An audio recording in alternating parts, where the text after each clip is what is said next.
Hey everyone, I'm Ashleigh Banfield. This is Drop Dead Serious. Thank you so much for being here. It's really nice to have you. Don't forget to hit subscribe, the little thing right there. It would be huge to me. Thank you if you already have.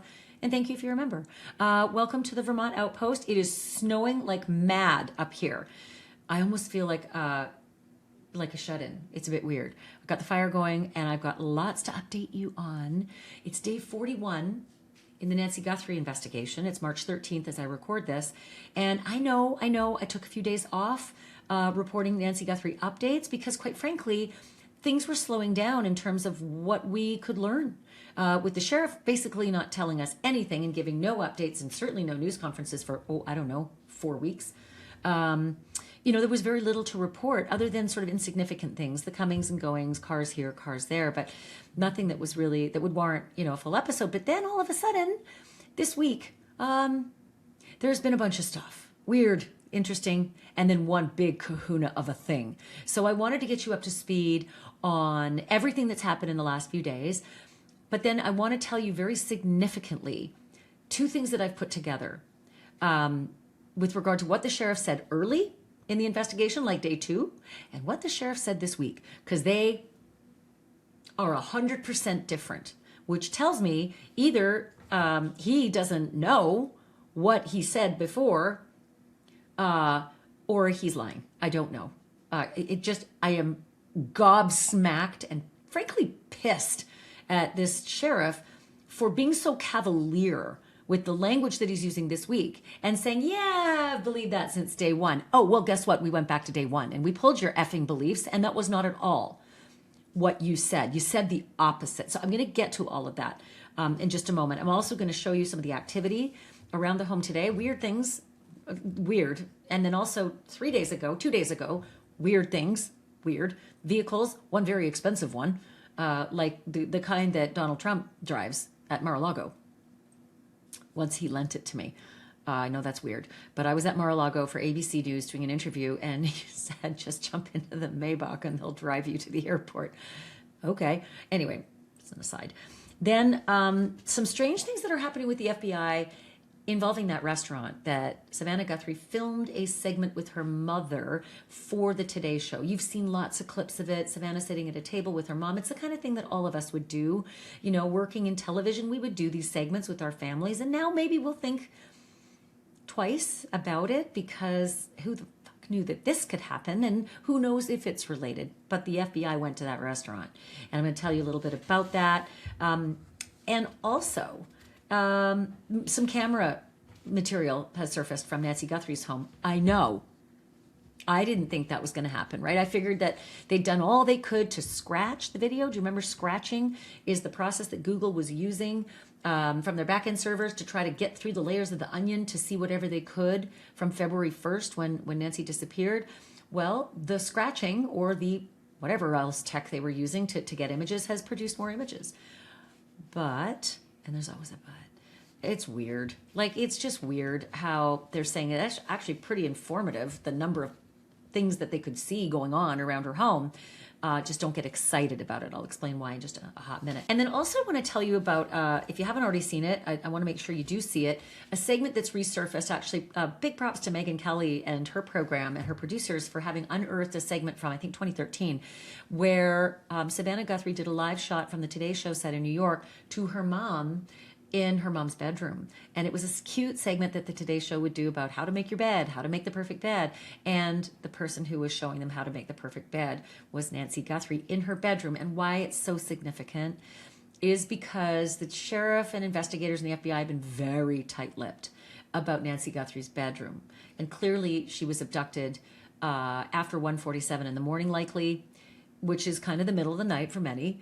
And although the sheriff said early on she was abducted from her bed in the middle of the night, he then retracted that the next day, said, didn't think you would take me literally. I'm pulling that back. And, we all as reporters pulled it back. But then Savannah Guthrie did a video herself. And in the video, she said, quite literally, my mother was taken from her bed in the darkness of night. So we are left to assume that that is where the abduction happened, is out of the bedroom. And that's why this particular video that the Today Show did in 2013 is so significant, because now we may actually be seeing the scene of the crime, or where the crime may have actually begun. So let me just get down to business on what we have, collected over the last couple of days.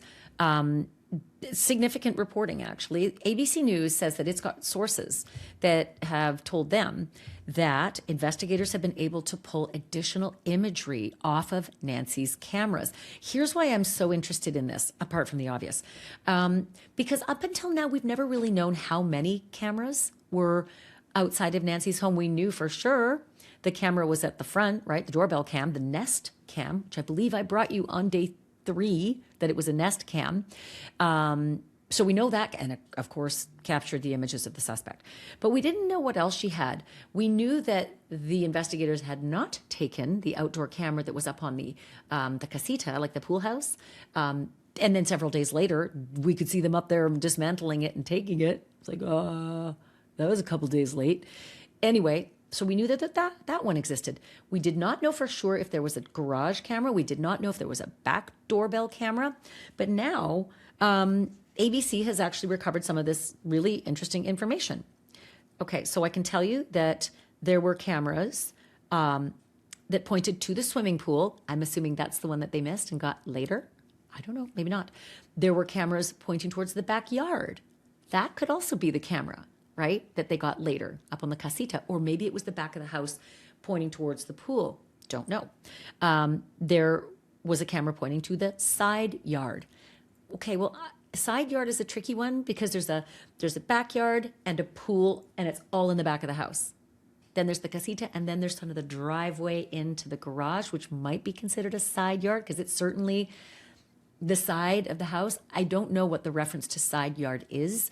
Nothing says specifically that there's a garage cam, but I still wonder how they know exactly when the cameras went, when the garage door went up and down the night that Nancy Guthrie was dropped off. Does the garage door itself record that? Maybe, probably. Was there a camera pointing that way that recorded that? Maybe, don't know. But I am interested to hear that the recovered images that ABC source says that they got were from cameras pointed at the swimming pool, the backyard, and the side yard. So those are 3 cameras that we know images were recovered from. We do not know if there were additional cameras that maybe they got nothing from. Okay? So I'm still curious about additional outdoor cameras, what kind of security Nancy may have had. So it's a bit of a bummer, though. I'm not going to lie. When I first saw the news, I thought, oh, dear God, thank you. Finally, more leads to go on with this monster. Maybe they've captured him doing something else. Certainly, maybe they were able to find out if there's an accomplice or not. I'm still going with not. And that's just my theory, not at all what the police are saying. I just see that person looks very, very much the same in the images that are now, according to sources, on 2 different nights. So they could not recover actual surveillance video, according to ABC. What they did get were something called reduced size thumbnail images captured whenever the cameras were triggered by motion. So you get your little tiny thumbnail and whatever they were able to, ascertain from these small images that just captured one image the minute the trigger went off. And you know how that can, the trigger can go off and it's a little delayed, so it might not have actually captured the thing that went through it. That's frustrating. But they did not, and this is important, those cameras did not capture anything investigators currently consider suspicious. Currently. Remember that. So what they did see, and this is super interesting, what they did see, several people in Nancy's backyard and in her side yard during an unspecified period of time that happened before the abduction, February 1st. So this is from a period before February 1st. People, backyard, side yard, and some of these images are also captured after Nancy's abduction. They said that law enforcement officers can actually be seen in some of these images. So, I'm confused a little bit only because if law enforcement is there, maybe it's the day when they're just determining, what's happening, what they don't think happened, what they do think happened, when they start to realize, holy shit, let's get some homicide people in here. In any case, there are these just little reduced size thumbnail images, but law enforcement is seen. So that's definitely after. Nancy went missing. And they said that those officers can be seen near the pool, so backyard. The camera either that points to the backyard or the casita, the camera that points to the backyard. I can't tell you which one this is, but here's the really big gut punch.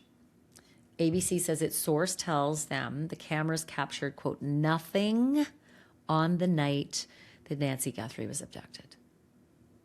What a piss off. I'm going to still hold out hope, though, because I think that work maybe is ongoing, that they're still trying to scratch. Maybe they're still trying to get those layers of the onion of the video that, without the subscription, PSA, folks, please get a subscription if you have a security or a doorbell cam. It's not that much money, and my God, it can mean the difference, between holding people accountable or even finding you if you're taken. So that's the ABC News reports of these new images that supposedly were captured. I also cannot tell you how new. This information could be new to ABC, but it may not be new information. This may be stuff that's already been around for a bit. Don't know, but I just like the idea that there are these images of people in the backyard and the side yard, because that helps, right? Because you're going to look at all contractors, you're going to check all people, and maybe there was somebody in the backyard doing something that they had not considered before. Based on the amount of crime that I cover, you gotta go through all the contractors. Too many crimes have been the contractors. Have been somebody in the contractors, somebody who's a transient worker. I mean, Elizabeth Smart, for fuck's sake, was taken by this scumbag who came in to do some handyman work. Yeah? So you gotta look at those folks, because they come in and they get a real close-up look at you, your family, your shit, and everything. So maybe there's an image of somebody who's there in the backyard, side yard, who maybe they didn't know about before. I'm hopeful. Okay. Also, this is what Matt Finn from Fox News reports. I'm just going to quote Matt. He's been doing some great reporting, and I miss him that he's not doing it all the time now, because, again, the details are dwindling. It's very sad. Day 41. Matt says this, quote, a law enforcement official close to the Guthrie case tells Fox News this afternoon that new photos have been recovered from all 3 cameras on Nancy Guthrie's property. It says all 3. I just don't know if it's all, or if there's still others that, maybe we didn't know about, or that maybe C might not know about. I'm not sure that it's all, like that's it.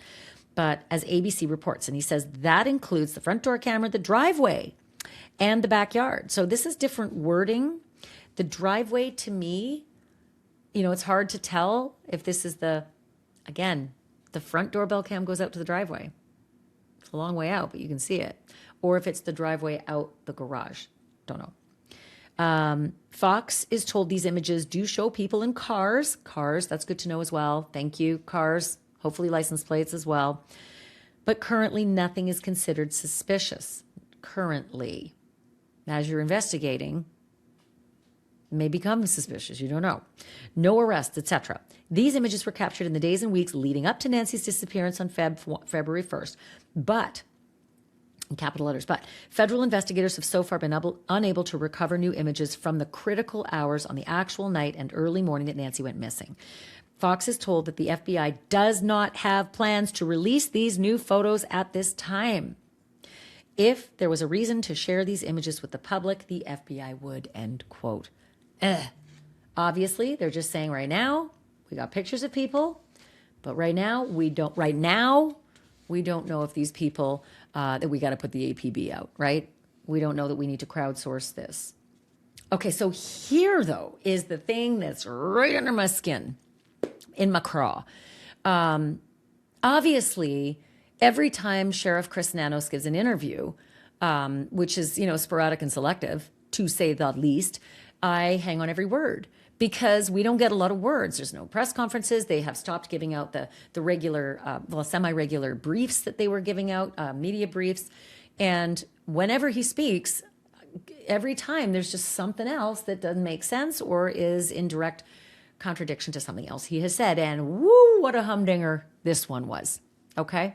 This one was a mofo of a humdinger. He said something this week that is in direct conflict with what he said in the first hours after Nancy disappeared. Get to that in a moment. First, quick note from my sponsor. If your teenager is glued to their phone 8 hours a day, barely sleeping, obsessing over how they look, please stop and listen. We used to think that this was just a phase. But there are new reports that suggest these platforms may have been designed to keep your kids addicted. I'm talking about anxiety spikes, body dysmorphia, and the rage, the rage that you see when you try to take their phone away. Believe me, I have lived this, and it has been so frustrating, and I have felt so alone. This is not bad parenting.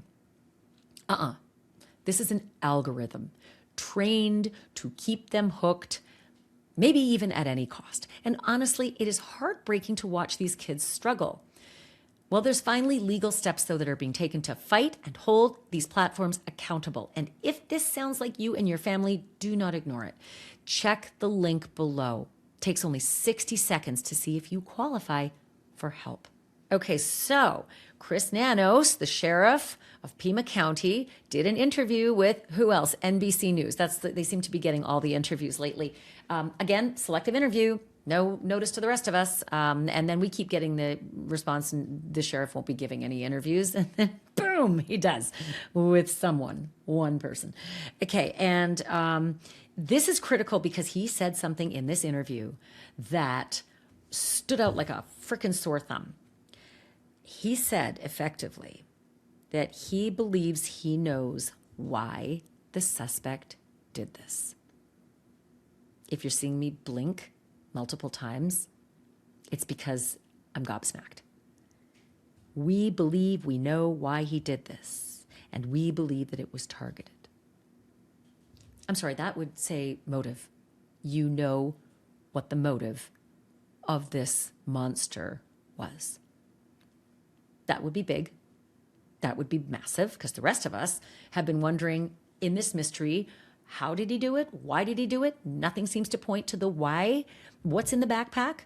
You know, all sorts of possible theories, awful ones, and all of it's awful, but some more awful than others. But there's the sheriff now saying, we believe we know why he did this. And what stands out even more is the reporter says, so it gives you a sense of motive here and why the person did this? And the sheriff says, yeah, I think it's come out from day one. I think from day one, we had strong beliefs about what happened, and those beliefs haven't diminished. Do what now? Really? Okay. And the sheriff went on to say, don't think for a minute that because it happened to the Guthrie family, you're safe. No. Keep your wits about you. Basically saying to us in the public, and certainly to people in the smaller Tucson area of that neighborhood and the greater Tucson area, that there's a risk out there, that there is a risk to the public.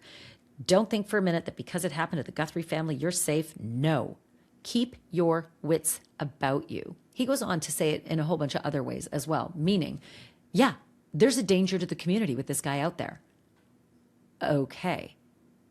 Because on day 2, you told us the exact opposite, Sheriff Nanos, and you didn't just say it once. You told us there's no danger to the community. So what the actual is going on when you say that, yeah, I think it's come out from day 1. I think from day 1 we had strong beliefs about what happened, and there's a danger to the community. Because on day 2, you told us there was no danger to the community. So what did you know on day 1? Because it seems now, on day 41, you do not have the same beliefs as day 1. Let me just play you the NBC interview, and then I'm going to play you what he actually said on day 2. Take a look. Do you think that this suspect could strike again, whoever did this? Well, absolutely. We believe we know why he did this, and we believe that it was targeted, but we're not 100% sure of that. And so it'd be silly to tell people, yeah, don't worry about it. You're not his target. Don't think for a minute that because it happened to the Guthrie family, you're safe. No, keep your wits about you. There is something that's come out in the investigation that gives you a sense of motive here and why this person did this? You know, I think it's come out from day 1. I think from day 1, we had some strong beliefs about what happened, and those beliefs haven't diminished. Do you believe it was a burglary gone wrong? I'm not going to get into those theories. We have our beliefs. Everybody else has theirs. Is there still hope that this mixed DNA will be able to be identified? Absolutely. That's going to get us to somebody, we hope. There was a timeline when things went offline. So we're looking into that. Why did that occur? We check with our power companies. We check with others in the neighborhood. And that's beyond just the fact that the suspect took the camera off. Correct. All right, so that's the NBC interview, but he also gave a nice selected interview to one of the locals, KVOA, and I believe that's where Savannah Guthrie started her broadcasting career after deciding that she didn't want to practice law anymore, but wanted instead to go into broadcasting, and eventually ended up at Court TV, which was legal broadcasting. By the way, as a quick aside, Savannah and I once talked at Court TV about her background in law, and she actually worked on the Enron case. So if you're ever wondering just what kind of a lawyer Savannah Guthrie was when she was practicing, she was a hell of a good lawyer. She worked on one of the most prominent cases, back in the day with Ken Lay and Enron. Remember that case? And then she moved on to be a legal journalist, and then obviously this titan of broadcasting on the Today Show.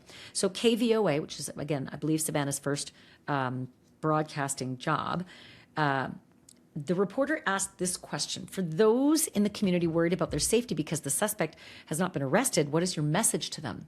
And this is what the sheriff answered back. Messages to everybody, putting this case aside. If I understand we live in a beautiful area and nice clean air, and people like to have their windows open at night. I would tell you, because I'm just a cop, don't do that. Lock your windows, lock your doors. If you've got a security system, I've learned from this. I have a security system too. Make sure you've got that recording that's not just recording itself over and over and over again. A subscription, maybe a cloud server. I don't know, but I'm saying take a look at your security system. Well, okay then. So we should all be concerned because there's a monster, in our midst. Okay. That's not what you said on day one.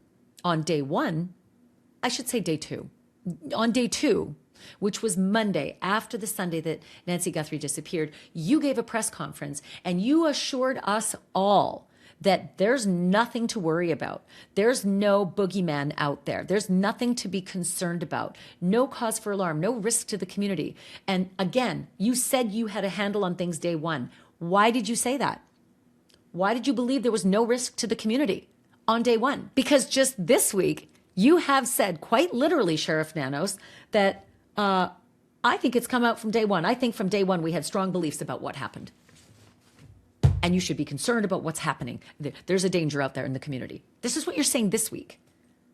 So don't take it from me. Don't let me paraphrase the good sheriff. Let me play you what Chris Nanos, the sheriff of Pima County, said in his first press conference on Monday, that day two of the Nancy Guthrie investigation. Here's what he said. Well, no, I don't think there's an active threat, but I hate to say that because, we're going to canvass that neighborhood, and maybe there's a prowler been seen around. There's a lot of work still to do. We don't have any indication that that the public is in danger. So that's what Sheriff Nanos said on day two of this investigation. Nothing to worry about. No concern out there for the public. No, nothing to worry about. But, on week 6, instead, he is saying absolutely there's a concern to the public out there. And we've known since day one what this person was doing and what he had planned to do when he was in there. We've known effectively motive. My words, not his. But you heard me. You heard him. So what the hell is it? You've known since day one what the suspect was doing there and that there's a concern to the public? Then why didn't you say that on day one and day two? Why did you tell us, no worries, no concern? And why did my sources tell me what your focus was on day one? You towed the brother-in-law's car. Then you searched their house. You called off the search for Nancy Guthrie. You turned over the scene and you told the public there was nothing to worry about. What changed, Sheriff Nanos?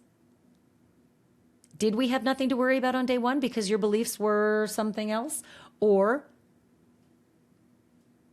did you not believe since day one that there was a danger to the community out there and that you've known all along what the motive is? I don't understand you anymore, and I don't feel like I can trust what you say. And this is not the first time I've said that and had to say that because of these competing statements and competing wisdoms. Just be straight with us. And I get it. Look, I've been a crime reporter for 38 freaking years. I get it. You can't always say things, but then don't say them. Like if you can't say things to protect an investigation, don't go yammering on and saying conflicting things, because that just makes us think you don't know what you're doing. And when someone's life is at stake, and maybe the prosecution of someone who might have done something to that person, when all of that is at stake, we need to have faith in you and your abilities. This doesn't give us that faith. Which brings me to another topic. Brian Enton reported, I think last week, that the FBI had gone back to the restaurant where Savannah Guthrie and her mom filmed a Today Show segment. It was such an adorable segment. You've seen it on a loop by now. This beautiful lunch that she's having with her mom. It's upsetting to watch it now, knowing what this family has gone through. But that restaurant was called El Charro. And Brian Enton reported that the FBI agents went back to El Charro to start asking some questions, right? They were asking employees if they remembered seeing anybody while the Today Show was there filming that segment with Savannah and her mom.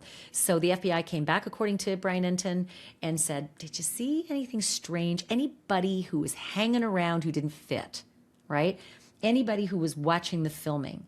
And then they said, apparently, Enton said that the agents reportedly wanted to know if anybody seemed overly interested in that segment being filmed. Did they try to take pictures of that segment being filmed? Did anybody get angry during the filming of that segment? Was anybody lingering in a way that felt creepy or off? I bring that back up because if the FBI is there at that restaurant asking about anybody acting weird, then what is Sheriff Nanos saying when he says, oh, we've known from day one, what this guy was up to, why he was there, why he targeted. But then you get the FBI over at the restaurant. Once again, just hard to make sense of anything. But given that Savannah Guthrie said, I think it was 2 weeks ago, maybe 3 at this point, I can't remember, but probably 2.5 or so, that my mother was taken from her bed in the middle of the night, in the dark of night. It harkens back once again to Sheriff Nanos saying early on she was taken from her bed in the middle of the night. That was printed, and then he retracted it all, suggesting that, I didn't think you were going to take me literally. Yes, Sheriff, we do take law enforcement literally when they say facts like that. It's important. That would be a big part of a story where a woman was abducted. You said she was taken from her bed. That is a different element. She wasn't taken because she accidentally interrupted somebody burglarizing her or stealing some things of hers. You said she was taken from her bed in the middle of the night. Changes everything, right? And then you retracted it. And then Savannah said it weeks later. So it makes me think your retractions aren't worth anything either.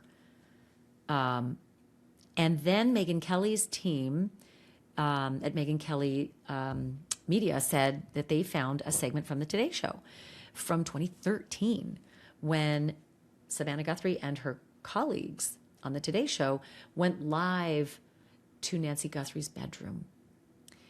It's only significant because if something happened in that bedroom, you now have an image of where that bed is, where a window is nearby, and what is also in the area of that bed, because the early alleged ransom seeker said that he or she knew something about the inside of Nancy Guthrie's bedroom. And I think the early reporting may have said that there was an Apple Watch on the bedside table. Oh, thanks, Captain Obvious. How many of us charge our watches on our bedside tables?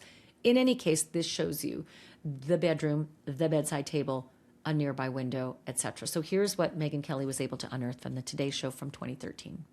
My mom is up early in Tucson, Arizona. Nancy Guthrie joins us now. Hi, Mom. Good morning. Hi, Savannah. Hi, everybody. Hi, Mom. I see that you've already made your bed, even though it's 3 a.m. there or whatever. Exactly. Mom, why was this an important skill to teach me?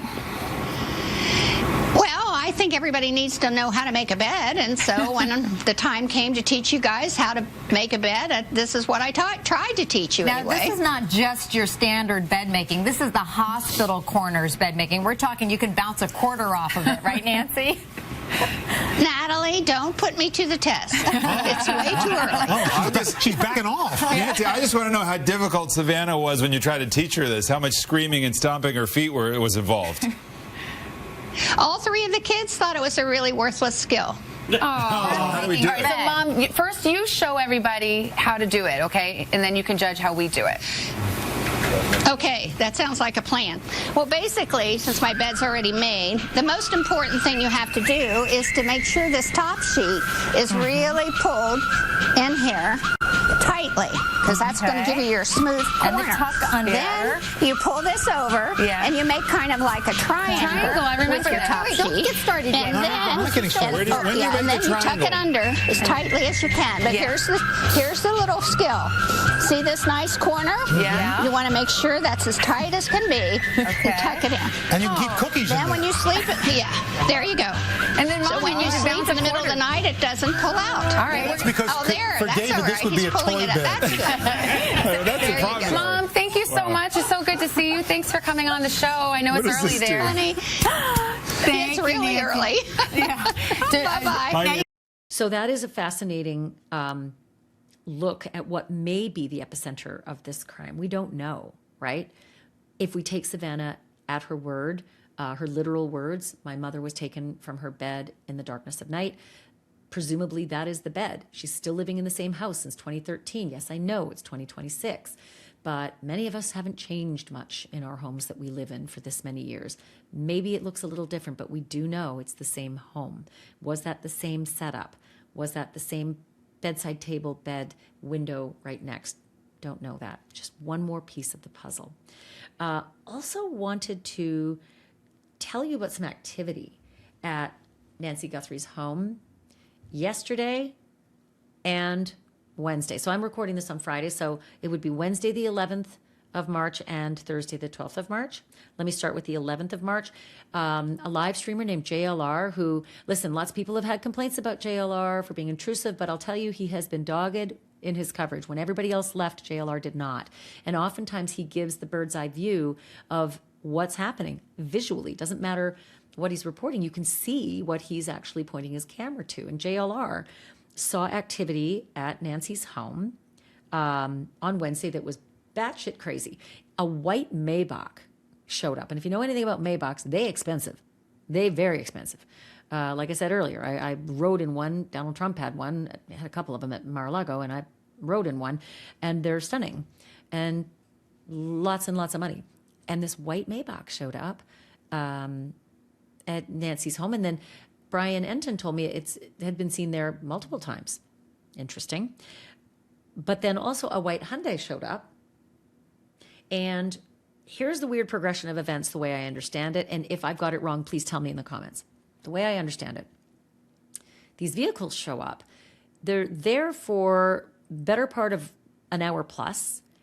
And then the garage door goes up and the blue Subaru comes out, which we only know that Nancy Guthrie had a blue Subaru and that it was towed away on a flatbed. We do not know if it was ever returned, but it seemed that it was now leaving the property and nobody really saw it come in. But 3 vehicles left the property: the blue Subaru, the white Maybach, and the white Hyundai. And JLR believed, he thought it looked like Nancy Guthrie's son Cam, that's Savannah's older brother, driving Nancy's vehicle. It's hard to say whether it was or if it wasn't, but that's what JLR thought he saw when he was the closest. The camera angles can't really catch it, but just odd, that kind of thing happening. Also because as far as vehicles that have been seized under warrant in this case, the very first one to our knowledge that was seized was Annie Guthrie's vehicle, and it has not yet been returned.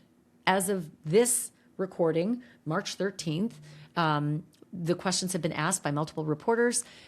Is Annie Guthrie's vehicle being returned? Sheriff Nanos confirmed on Thursday, which I think was day 5, Sunday, Monday, Tuesday, Wednesday, Thursday, day 5, that Annie Guthrie's car had been seized under a warrant and was being processed. That was how he put it in his press conference. My source told me on day 3, Tuesday, that Annie Guthrie's car had been seized and was in evidence. So after that, the next vehicle that we heard about that was seized under a warrant was this silver Range Rover, because there was a raid on a home close to Nancy Guthrie's home on February 13th into February 14th. And that silver Range Rover was towed from a restaurant parking lot where another dweller of the home, the son of the homeowner, was picking up food apparently, and was detained in that parking lot. And his silver Range Rover was taken under warrant on a flatbed. That vehicle has since been returned, I think a week and a half ago, maybe more. But Annie Guthrie's car has not. Several reporters were told it's in the process of being returned. Annie Guthrie's car is in the process of being returned. And here we are, I think a week to a week and a half after hearing that, still not returned. But the silver Range Rover has been. It was seized 2 weeks after Annie Guthrie's was seized, and it was returned already for the last 2 weeks. I think they only had it for 2 weeks. And look, I don't know what other vehicles might have been seized. Possibly the first raid that happened, Rio Rico, remember that poor guy, the DoorDash driver? I'm not sure if they seized his vehicle, but to our knowledge, they don't seem to have his stuff. It's just really odd. I can't make heads or tail of it, but it is a strange, occurrence that maybe Nancy Guthrie's blue Subaru has been returned as well, if that is the vehicle that we saw coming out of her garage and driving out of the property. I can't tell you if it is or if it isn't. All I know is that she had a blue Subaru, it was towed out of her garage, and a blue Subaru drove out of the property Wednesday, February 11th. Thursday, the next day, February 12th, 2 vehicles show up from the electric company, and I think it's the Sovereign Electric. Yeah, Sovereign Electric. 2 vehicles from the Sovereign Electric Company showed up. Then a blue, like a navy blue Kia, showed up as well. Drove into the driveway. 3 hours later, again, that's a long time to be there, but 3 hours later, the electric company staff, I assume that they are the electric company staff, are on the roof of Nancy Guthrie's home, and they've got some big, long pole and bent in one area. I cannot tell you what that is. If you know, please tell me in the comments. But they're up there mucking about with this very long pole-like device. That's Thursday. Also on Thursday, something else happens, but not at Nancy's home. There is a wash, which in Arizona, they call it a wash. Other people call it drainage ditches. But I think, for spring, big rainstorms, it helps the runoff, for flooding in the desert. But anyway, in one of these wash divots or gullies behind Annie and Tommaso's home, that's Annie Guthrie and Tommaso, her husband's home, a wash behind their home, JLR, again, the live streamer, found a pair of tan pants, size 12, NYCC, women's size 12, NYCC brand, which I think is New York Clothing Company, and a knee brace. They told the police about it. We don't know what happened. We have seen pictures of Nancy Guthrie wearing tan pants on the Today Show set. No idea if these are connected, if they are at all, if they're Nancy Guthrie's pants. We don't know. But it is super interesting that the person who was with JLR, I think his name was Jim, said that they were partially buried, that they were, we had to sort of unearth them, spotted them, but had to unearth them. And all I can think of is why? Why hasn't there been such extensive searching around Nancy and Annie's homes, given the fact that on day fucking 2, Sheriff Nanos called off the search? Why? Why would you do that? Because there's these tan pants that are partially buried now. How long does it take to get partially buried? Once again, you got to get me off the ledge, because it's like, if there had been the kind of searching that there's been, say, in, I don't know, like General Neil McCaslin, who's missing in neighboring New Mexico, there are teams from all over the place, all over the U.S. government, even an Air Force base, helping to search. Did not seem that was the case in Nancy Guthrie. And here JLR is on week 6, finding these tan pants and the knee brace in a wash behind Annie's home. Could it have been there in the last few weeks? I don't know, maybe. But again, Jim said that they were somewhat buried. To our knowledge, there has been rain. nothing that seems torrential. Certainly Brian Enton's been there every day for 41 days, trust me. And he has not reported once that there's been some torrential rain. They've had some rainy days, but not that would flood a wash. Maybe it would help to bury something. I don't know. But again, where are the search parties? For Nancy and for evidence, right? Something else I wanted to bring up, and I know many of you have talked about this in various discussion groups, chat groups. There's a photograph that was taken out in front of Nancy Guthrie's home in the first few days. And the reason I know it's in the first few days is because there's a blue shirt. We've all talked about this before. It's an LL Bean shirt just dropped on the front sidewalk, to the side of the front sidewalk at Nancy's home. And many of us said, well, what was that? And eventually we were finally told, oh, oops, it was law enforcement accidentally left it there. And I believe the story back then in the first few weeks of this terrible tragedy was that canines were using one of Nancy's shirts, obviously to get the scent and then try to follow the scent. And then they may have just left that there and then accidentally left and packed up and left Nancy's shirt on the front sidewalk. They got wise to it quickly and collected it and took it away, but not before pictures captured that blue shirt sitting there. So there's an image showing that blue shirt. Again, this is just in the first few days because that's how long that shirt was there, just the first few days. And if you look at the track marks in the driveway, at first glance, you might think those are tire tracks. But then if you look real closely, they're too narrow. They look like they are not tire tracks because tire tracks would be farther apart. So these tracks were in that driveway in those first few days. They weren't made by all the different vehicles that rolled in, the flower delivery and the pool cleaner and all the other people who have shown up since. But they were there. And so it begs the question, have the police considered what those tracks were made by? I can think, for one, when the police showed up on Feb 1 to do their initial investigation and then suddenly said, holy shit, something big happened, there's blood, and they called in the homicide unit, that it's possible maybe a CSI team had a trolley of gear that they wanted to take into that home. Maybe the FBI did in the first day, again, second day. The second day, the FBI showed up on the second day. But the Pima County Homicide Division was there on day 1, on Feb 1.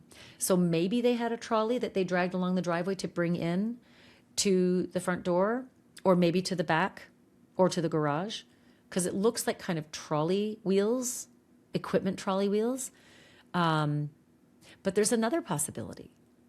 What if, I don't know about you, but I have 2 large garbage cans that are on wheels. One is for garbage and the other is for recycle, not unlike most of America. And when you tilt them down and you drag them on those wheels, that's about the width. What if the perpetrator used one of maybe Nancy's garbage cans, if she has them, I can assume she does, I don't know, to drag Nancy to a vehicle down that driveway? It's possible. Is it something that the police are considering? Have they already considered it and ruled it out? Are the garbage cans still there? Did she have them? That I know the family would know if she's got these, garbage cans. But it's a fascinating aspect of the investigation that I know many of you have discussed, but I just don't know where the police are with that and if they've considered whether those garbage cans have any evidence inside them. Did they even look? Because my God, that scene was processed fast and released, right? Day 2, released. Did the FBI then afterwards take a gander, take a look at garbage cans? If they're still there, is there any evidence inside them? I don't know. But it's just a very, very astute observation from a lot of eagle-eyed sleuthers who have seen things and dated them based on the blue shirt. So that's where things stand. I had so many questions, specifically about the comments made by Sheriff Nanos that he seems to know what the motive is, at least from his words, that he seems to know why this person did this. We believe we know why he did this. I'm quoting his words, not mine. We believe we know why he did this, and we believe that it was targeted. I think it's come out from day 1. I think from day 1, We had strong beliefs about what happened, and those beliefs haven't diminished, the sheriff says. What the actual F, right? Because those are statements that are strident. But that's where things stand on day 41. I want to remind you of a date that just I can't shake, and it's day 47. We are 6 days away from day 47 in this case. And the reason I find day 47 important is because it's my benchmark of when they caught Brian Kohberger, right? On day 41 of Brian Kohberger, we all felt in the dark too. We weren't. They knew who they were after, and they were chasing him. But the rest of us in the public thought, are they ever going to find anybody in connection with the Idaho murders? And they did on day 47. So we're 6 days away. Will it happen before then? Who knows? But every day you get closer and then beyond that date, you know, it feels hopeless. It's not, but it feels that way. And as the updates and the leads dwindle and the coverage dwindles, which means the leads dwindle, it just gets that much more upsetting. I will continue to follow this for you, and we will do everything we can despite the sheriff keeping it from us and making it very difficult for us to do our jobs. And as I say every day, if you have any information about this monster, 1-800-CALL-FBI. Somebody knows something. There's $1.2 million on the line for you. If you call and you help solve this case, $1.2 million. How about that? That's incentive. Your life is not going to change if this is your boyfriend or ex-boyfriend or pal. That guy's not going to do anything for you. There's no honor among thieves. There's no honor among people like that. But your life could change. 1.2 million ways. 1-800-CALL-FBI. Thank you, everyone, for watching. Thank you for listening. And remember, the truth isn't just serious. It's drop dead serious.